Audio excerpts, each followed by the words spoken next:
राधे राधे। जय सिया राम। आप सभी का राहुल मिश्रा हिंदी क्लासेस में हार्दिक अभिनंदन है। हम लोग शब्द के प्रकार पढ़ रहे थे। इसमें शब्द को चार प्रकार से बांटा गया था जो हमने पीछे क्लास में पढ़ी थी। जैसे रचना और बनावट के आधार पर शब्द के भेद, और अर्थ के आधार पर शब्द के भेद, उत्पत्ति या स्रोत के आधार पर शब्द के भेद, रूप और विकार के आधार पर शब्द के भेद। ये चार प्रकार से हमने जो भेद थे शब्द के वो हमने देखे थे। इसमें आज हम सबसे पहले रचना या बनावट के आधार पर शब्द के भेद की बात करते हैं, जो तीन प्रकार से बांटा गया। कितने प्रकारों में बांटा गया? तीन प्रकार में। कौन कौन से? रूढ़ शब्द, यौगिक शब्द और योग रूढ़। इन तीन भागों में इसको बांटा गया। किसको? रचना और बनावट के आधार पर शब्द के भेद में इसको तीन भागों में बांटा गया। रूढ़ शब्द, यौगिक शब्द और योग रूढ़ शब्द। पहले बात करते हैं हम नंबर 1, रूढ़ शब्द। रूढ़ शब्द क्या होते हैं? वे शब्द जो वर्णों के सार्थक योग से बनते हैं, जो वर्णों के सार्थक योग से हमेशा बनते हैं और उनका एक ही अर्थ होता है। जैसे हम बात करें, हमने बोला कमल, तो कमल जब भी हमने बोला तो कमल कहने से हमारे जो मानसिक दिमाग में क्या आया? कमल का चित्र आ गया। उसका अर्थ एक ही तो होता है कमल का। तो क्या कहा? उसका एक ही अर्थ होता है और वह खंड करने पर पुनः वर्णों में टूट जाता है और उन वर्णों का कोई अर्थ नहीं होता। जो वर्ण में टूटा हुआ है उसका कोई अर्थ नहीं होता है हमेशा। उसे ही क्या कहते हैं? रूढ़ शब्द। जैसे पहला शब्द है हमारा क्या है? पुलिस। जैसे फॉर एग्जाम्पल पुलिस। अब पुलिस को देखें, पुलिस, पुलिस लिखा है। अब पुलिस कैसे कैसे टूट सकता है? अब पुलिस को पुली और सा इसमें तोड़ सकते हैं। क्या दोनों का कोई अर्थ है? नहीं है। अब दूसरा हम क्या कर सकते हैं? पू प्लस लिस कर सकते हैं इसको। पू प्लस लिस, इसको भी नहीं। और तीसरा क्या हो सकता है? तीसरा हो सकता है कुछ? नहीं हो सकता। तो इसको सही अर्थों में तोड़ा जाए तो क्या? पू ली और सा, इसमें तोड़ा जाएगा। ठीक, या इस दोनों में भी तोड़ सकते हैं। पुली प्लस सा, पू प्लस लिस।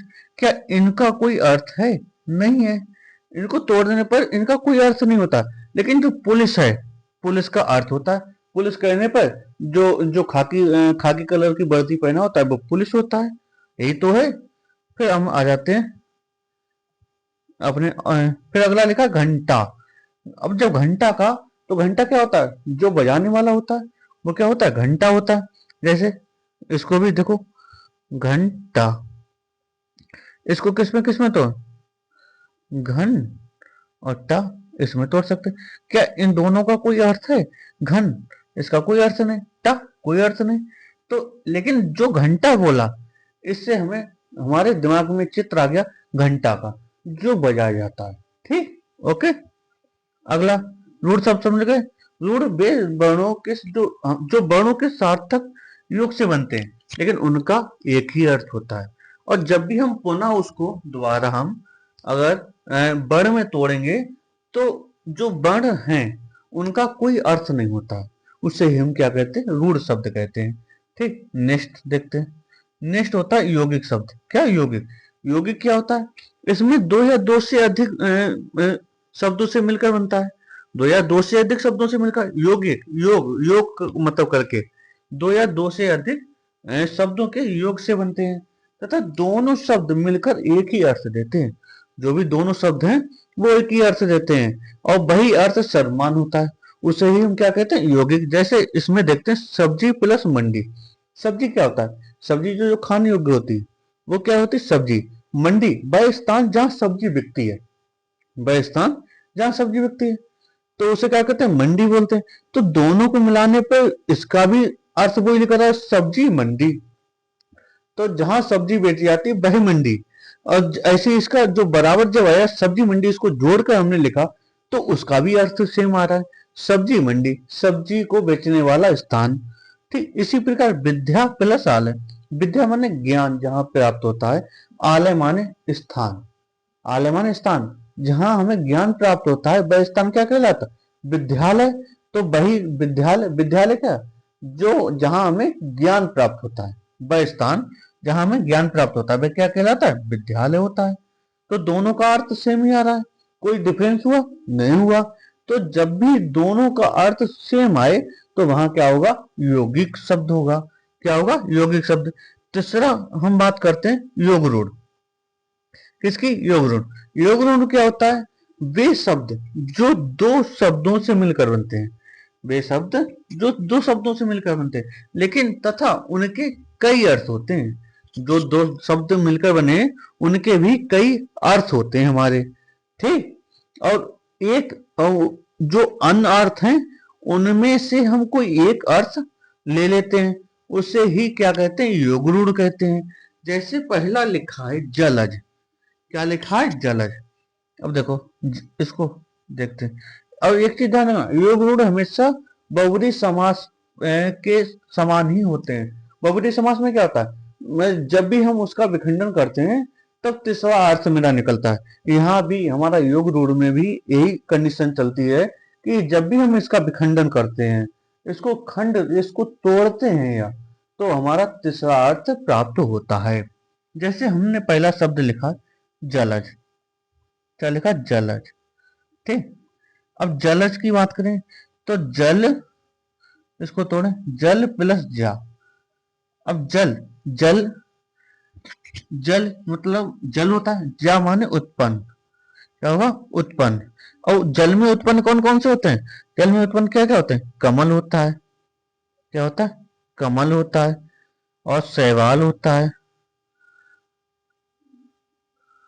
शैवाल होता है, मछली, मेढक, बहुत से ऐसे शब्द हैं जो जल में उत्पन्न होते हैं, ठीक। लेकिन हम किसी एक को अर्थ ले, एक को ले लें, तो एक हमने ले लिया कमल। तो जलज, जलज मतलब जल में उत्पन्न वाला, अर्थात कमल क्या होगा? कमल होगा। एक कमल का क्या है? पर्यायवाची है, जलज। इसी प्रकार लंबोदर लेते हैं, क्या लेते हैं? लंबोदर, लंबोदर। लंबा है उदर जिसका, लंबा है उदर जिसका, कौन होगा? गणेश जी, जिसका अर्थात क्या होगा?